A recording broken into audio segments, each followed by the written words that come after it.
Асноўнае парушэнне вадзіцелямі маршрутных таксі – гэта перагруз, калі ў салоне перавозіцца значна больш пасажыраў, чым гэта прадугледжана тэхнічнымі магчымасцямі аўтамабіля.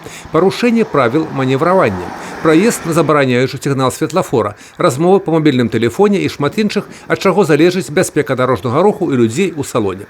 Хаця на сённяшні дзень трафік перавозак на маршрутах і стаў значна меншым. Меньше, очень, гораздо меньше.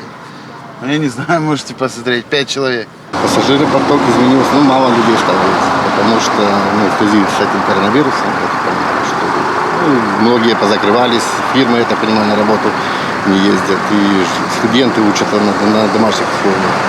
Я думаю, из-за этого. Павышэнню дысцыпліны сярод гэтай катэгорыі удзельнікаў дарожнага руху, на думку супрацоўнікаў ДАІ, можа паўплываць і неабыякавая пазіцыя іншых вадзіцеляў, якія паведамляюць аб парушэннях маршрутчыкаў у дарожную міліцыю.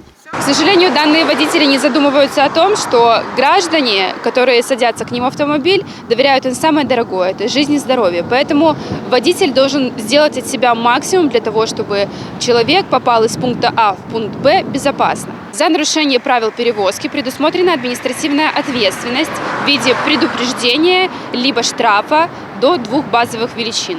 В случае повторности в течение года санкция суровее от 2 до 8 базовых величин. Акрамя санітарнага і тэхнічнага стану аўтамабіляў, супрацоўнікі транспартнай інспекцыі правяраюць наяўнасць медыцынскага агляду у вадзіцеля, пуцёўкі механіка, касавага апарату, выдадзеных білетаў пасажырам. Юрый Печур, Тайгран Акапян, тэлерадыёкампанія «Брэст».